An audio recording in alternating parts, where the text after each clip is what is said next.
నర్సాపూర్ ఆ క్యాంప్ కార్యాలయంలో జరిగిన మీడియా సమావేశంలో పిసిసి ప్రధాన కార్యదర్శి, నర్సాపూర్ నియోజకవర్గ ఇన్ఛార్జి రాజిరెడ్డి మాట్లాడుతూ, మెదక్, నిజామాబాద్, ఆదిలాబాద్, కరీంనగర్ పట్టభద్రుల ఎమ్మెల్సీ ఎన్నికల్లో కాంగ్రెస్ పార్టీ అభ్యర్థి డాక్టర్ వి. నరేందర్ రెడ్డి భారీ మెజారిటీతో గెలవాలనే లక్ష్యంతో ప్రతి కార్యకర్త పని చేయాలని పిలుపునిచ్చారు.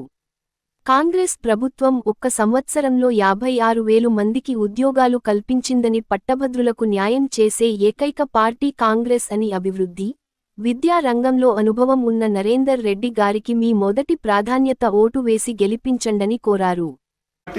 మేము శతవిధాల ప్రయత్నిస్తాం. ఈ ప్రాంతానికి ఉన్న విద్యావంతులు కానీ ఉద్యోగస్తులు నష్టపోకుండా చార్మినార్లో కలుపుతాం. మమ్మల్ని నమ్మండి.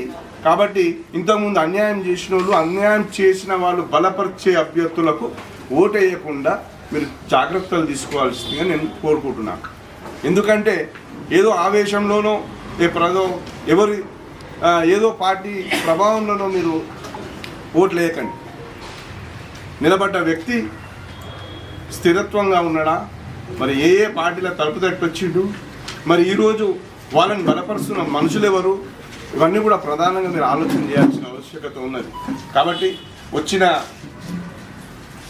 మండల ప్రెసిడెంట్లకు, మరి కాంగ్రెస్ పార్టీ సీనియర్ నాయకులు అందరికీ కూడా మేము ఈరోజు సమావేశంలో చెప్పేది ఒకటే.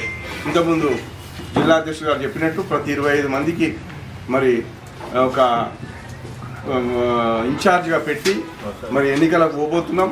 ప్రతి ఓటర్ను తలుపు తట్టాల్సిన అవసరం ఉంది. ప్రతి ఓటర్కు ఇప్పుడు చెప్పిన విషయాలను, జరుగుతున్న విషయాలను, గతంలో జరిగిన విషయాలను, మరి భవిష్యత్తులో మన పార్టీ, మన బలపరిచిన అభ్యర్థి వాళ్ళకి ఏ విధంగా సహాయపడగలుగుతారు, వాళ్ళ సమస్యల మీద ఏ విధంగా స్పందించబోతున్నాడో మనం గట్టిగా హామీ ఇచ్చి మరి ప్రతి ఓటర్ను జాగృతం చేసి ఈ ఎన్నికల్లో అత్యధిక ఓట్లు కాంగ్రెస్ పార్టీ బలపరిచిన ఆల్ ఫోర్స్ నరేందర్ రెడ్డి గారికి ఏపించి ఆ అభ్యర్థిని గెలిపించాల్సిందిగా ఈ సమావేశం సందర్భంగా అందరికీ విజ్ఞప్తి చేస్తాను.